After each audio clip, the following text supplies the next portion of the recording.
Hello दोस्तों, welcome back. आज का ये वाला वीडियो मेरे लिए बहुत स्पेशल है क्योंकि ये वाले फीलिंग से मैं पर्सनली बहुत बार गुजर चुकी हूँ। तो मैं उम्मीद करती हूँ कि आपको मेरी बातों से थोड़ी हेल्प मिलेगी।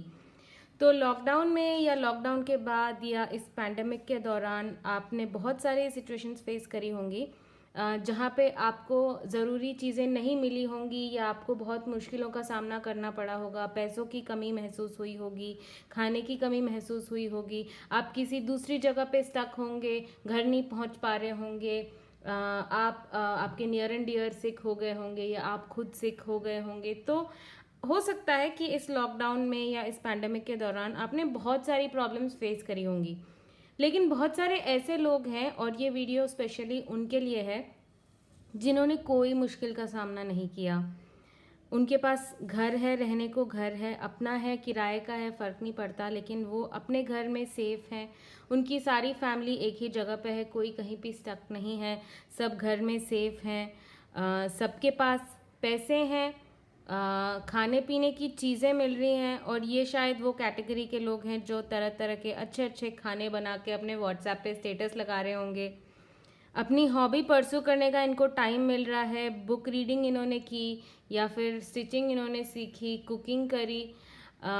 ओवरऑल ये खुश रहने की कोशिश कर रहे हैं लॉकडाउन में भी। मतलब घर में हैं, सेफ हैं, सुरक्षित हैं, पैसे की भी प्रॉब्लम नहीं है, खाने पीने की प्रॉब्लम नहीं है, टाइम भी मिल रहा है और ओवरऑल ये खुश हैं। और ऐसे लोगों के साथ बहुत बार ऐसा होता है कि जब सारी दुनिया दुखी है, सारी दुनिया रोटी कपड़ा मकान के लिए तरस रही है, लोग अपने घर जाने के लिए तरस रहे हैं, बहुत दुखद वीडियोस बन रहे हैं, लोगों के पास पैसे नहीं हैं, शॉप्स बंद हो गई, काम बंद हो गया, लोगों की जॉब्स चली गई, सैलरी कट्स हो गई, लोग खुश नहीं हैं, सारी दुनिया खुश नहीं है, लोग परेशान हैं। लेकिन आप किस तरह से खुश हैं? आप किस तरह से खुश रहने की कोशिश कर रहे हैं? आपके साथ ऐसा प्रॉब्लम क्यों नहीं है? एक तरह तो ये बहुत ही खुशकिस्मती की बात है कि आपके पास सारी फैसिलिटीज अवेलेबल हैं कि आप खुश हैं, राइट? बट बहुत बार शायद, और लॉकडाउन के एंड पे, मतलब इस टाइम पे शायद आपको लग रहा होगा कि क्या आप कुछ गलत कर रहे हैं। जब पूरी दुनिया दुखी है तो आप कैसे खुश रह सकते हैं? आप क्यों चैरिटी नहीं करते? आप क्यों शॉपिंग कर रहे हैं? आप अच्छा अच्छा खाना क्यों खा रहे हैं? क्योंकि वहाँ पे तो लोग खाने के लिए तरस रहे हैं। आप कोई भी अननेसेसरी नॉन एसेंशियल चीज़ क्यों खरीद रहे हैं? लोगों के पास तो पैसे नहीं हैं। आप हॉबी कैसे परस्यू कर सकते हैं जब लोग इतने परेशान हैं? आपको ऐसा फील हुआ है क्या कि आप ये पूरे इसमें गिल्टी हैं? आप प्रिविलेज्ड हैं और इस वजह से आप गिल्टी हैं।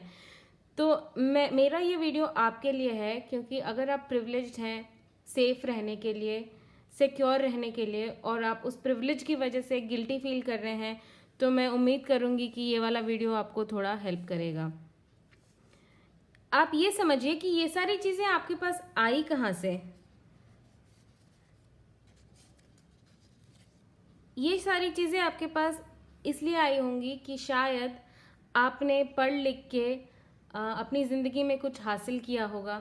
आप उस 1.2% पॉपुलेशन को बिलोंग करते हैं जो इंडिया में टैक्स पे करते हैं। 130 करोड़ लोगों में इंडिया में सिर्फ 1.5 करोड़ लोग टैक्स पे करते हैं। 5 करोड़ लोग रिटर्न्स फाइल करते हैं, उसमें 3.5 करोड़ लोग ज़ीरो टैक्स पे करते हैं।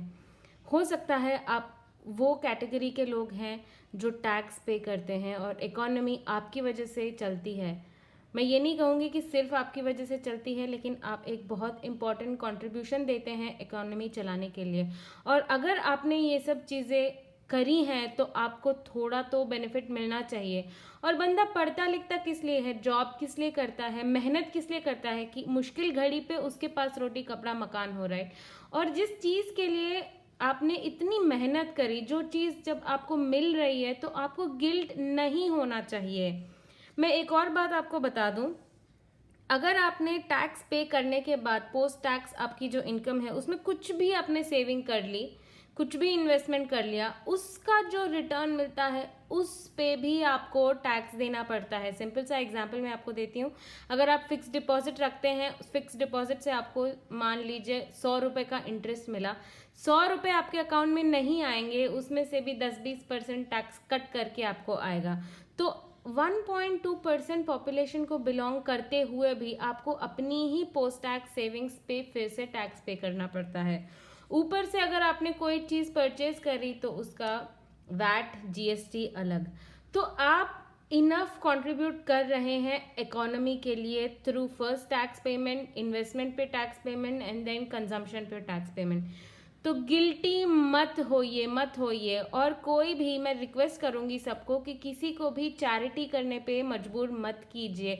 लोग अपने पैसों से क्या करते हैं वो उनके राइट में होना चाहिए। उन्होंने मेहनत की है उस चीज़ को कमाने के लिए, तो उसको स्पेंड करने का हक भी पूरा उन्हीं का है। अगर किसी का लोक कल्याण करना है तो ये सारी चीज़ें इंस्टीट्यूशनलाइज्ड हैं।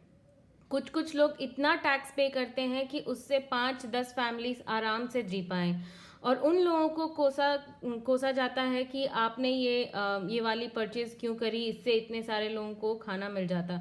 उस परचेज से भी इकोनॉमी चलती है।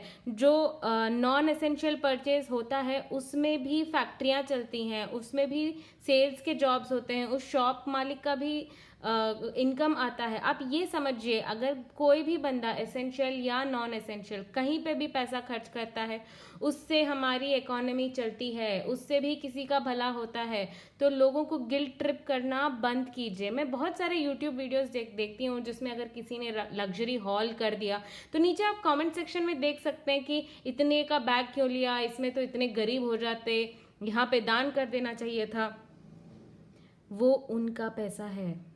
तो इस सर्वाइवल गिल्ट से निकलिए। सर्वाइवल गिल्ट तो मैं यूजुअली ऐसे यूज़ नहीं करती हूँ, लेकिन मैं थोड़ा रिसर्च किया था और मुझे बहुत हंसी आई। बहुत सारे मूवीज़ में हम देखते हैं कि दो दोस्त होते हैं, दोनों का एक्सीडेंट हो जाता है, एक बच जाता है, एक के पाँव में हाथ में कुछ चोट लग जाती है, और फाइनली जब हीरोइन आती है तो हीरोइन अच्छे वाले से प्यार करती है और उसको जिंदगी भर ये लग रहा होता है कि मुझे त्याग कर देना चाहिए क्योंकि इसने मेरी जान बचाई थी।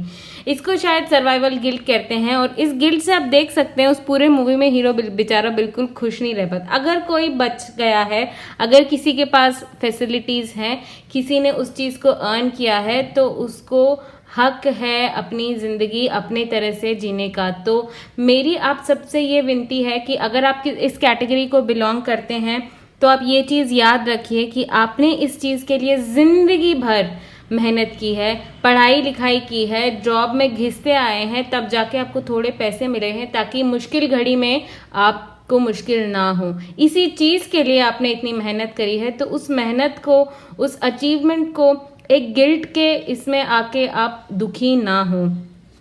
जो चीज़ आपके पास है आप उसको ज़रूर अप्रिशिएट करें, ज़रूर सेलिब्रेट करें। आपके इससे चैरिटी होती है तो करें, नहीं होती है नहीं करें। मैं जानती हूँ कि हर किसी का रिस्क एपेटाइट अलग अलग होता है। कुछ लोग बहुत रिस्क अवर्स होते हैं, पैसे अपने पास रखना चाहते हैं क्योंकि उनको डर है कि आगे जाके अगर उनकी जॉब ना रही, इकोनॉमी ऐसा ना रहा तो उनके घर का क्या होगा, तो वो नहीं दे पाते। कुछ लोग अपना सारा कुछ दे देते हैं, देखते हैं देखा जाएगा बाद में जो होगा। तो कोई किसी को कुछ फोर्स नहीं कर सकता। अगर आपके पास कोई चीज़ है आप ज़रूर उसको सेलिब्रेट कीजिए, ज़रूर उसको अप्रिशिएट कीजिए, क्योंकि याद रखिए सारे देश के पॉपुलेशन में आप उस 1.2% को बिलोंग करते हैं जो देश की इकोनॉमी के लिए फॉर्मली कंट्रीब्यूट करते हैं। और अंत में मैं यही सबसे बड़ी चीज़ बोलना चाहूँगी कि अगर आप प्रिविलेज्ड हैं तो आप उसके लिए गिल्टी फील करना छोड़ दीजिए।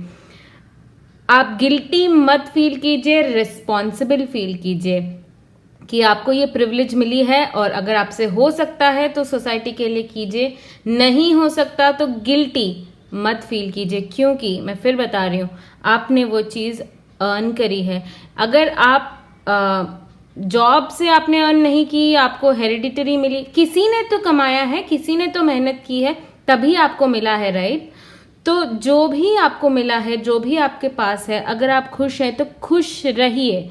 खुश रहने के लिए गिल्टी मत फील कीजिए। ये मेरा आप सबके लिए इस वीडियो के थ्रू मैसेज है।